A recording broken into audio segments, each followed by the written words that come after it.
Oh, you remember that I said that I would meet up with my friends from grad school in the city tonight, right? Yes, I'm babysitting.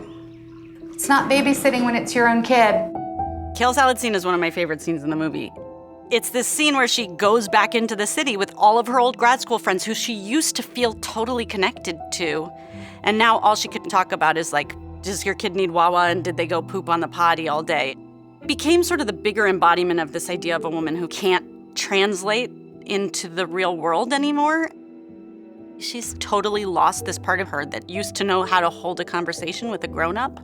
We have a beautiful sea bass tonight. It's served in a white wine reduction. We also have homemade cavatelli with chanterelles and fiddlehead ferns.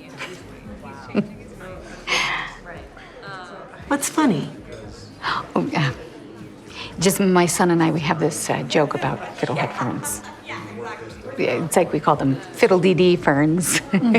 How do you talk to people when that's your everyday and your brain is just mush? I guess he just had to be there because he has this 2-year-old lisp. He can't really say the fiddle-dee-dee.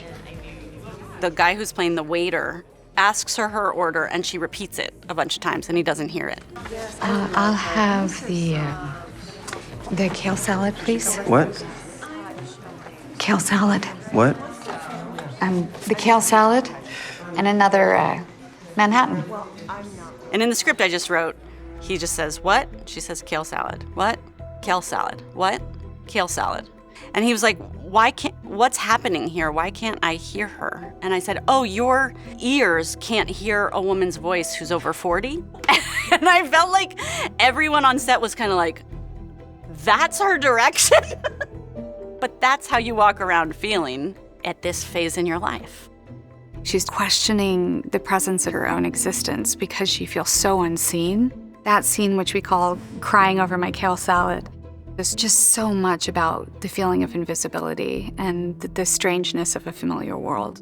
It's a strange feeling, and I don't know that I've ever had to communicate it before through my performance. So Naya, how's Liliana doing? What is she, 6 now? Yes, she's in first grade at the Music Academy, and she's really into the cello as well as the violin.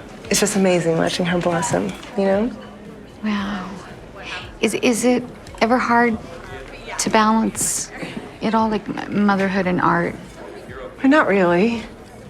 I mean, listen, I couldn't do it without Christy, thank God for my nanny. But I guess I'm a better mom because of my work. And I haven't lost myself, you know? This scene sums up the whole feeling of the character. She doesn't know who she is anymore. She doesn't feel like she has anything to anchor her in the grown-up world, and she's lost, and she doesn't feel seen. Amy nailed it because she understood the script in a really deep way. What Amy brought to the role of mother is an insane amount of vulnerability. Like, here I am, take me as I am. Amy Adams is just a really special person and a really special performer. When I was reading the script, I thought this was written for Amy Adams. She's doing an incredible job, and it's very brave to undertake this. She just sucks you in with that powerful, powerful artistic ability that she has. Application for the Founders Grant. Did you get it in? Barely. I turned it in at like 2 a.m. What? Fucking idiot. You? I did it weeks ago. And now we wait. Well, I haven't even turned in my application. What am I gonna do? Yeah, I bet everybody's wondering, where's my application? It's the first time she sort of identifies that, like, these people are familiar to me, and yet they're strangers, and I'm familiar to me, and yet I'm a stranger. So it just creates this, like, deep identity crisis. I'm working on a video piece about one woman's day, taken over 24 hours side by side with an actress who is acting out that same day in that very same space, masturbating, shitting. But how will you know which woman is the woman? Exactly.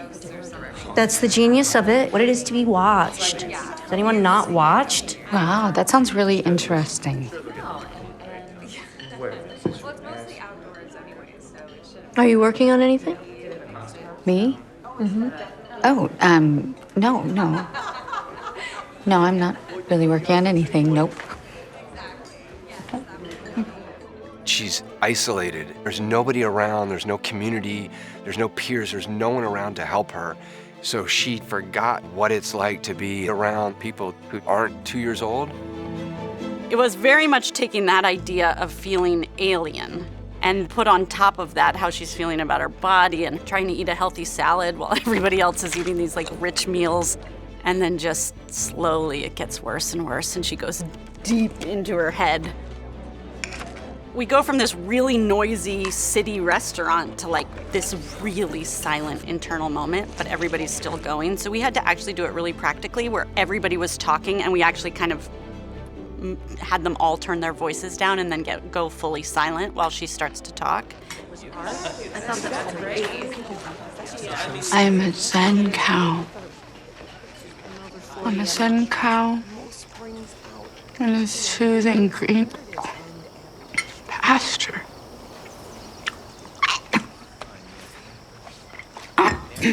Can I have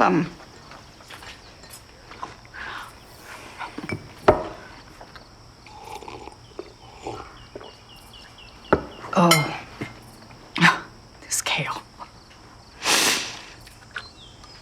It's just pushing it down further. All of the rage and disappointment. I thought that I had digested it, but it is still down there, just burning a hole in me.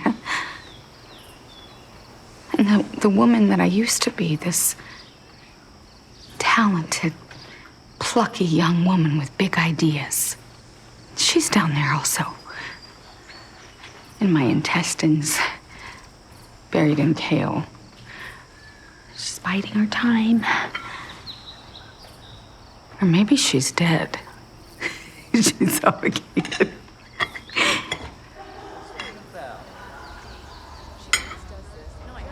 And here I am. Up here in this beautiful lighting of this beautiful fucking restaurant. Just this middle-aged saggy mom with nothing intelligent to add to the conversation. Insignificant.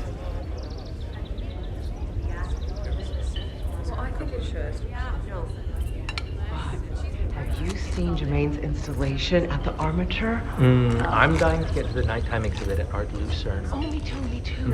And then we added back in this sort of sound design in the edit. It's a very jarring thing to have a really, really cacophonous, loud room go silent and you go fully into somebody's head. For the show, the value only goes up. Oh, this kale is not sitting well. Amy really goes there. There's not a lot of concern around like vanity in this movie. What Amy wanted in the scene was a feeling of like what being a mother really feels like. As soon as I read it, I'm like, oh, I so understand this. And like, if I understand this, probably everybody understands this feeling of like invisibility or not being seen. What the fuck?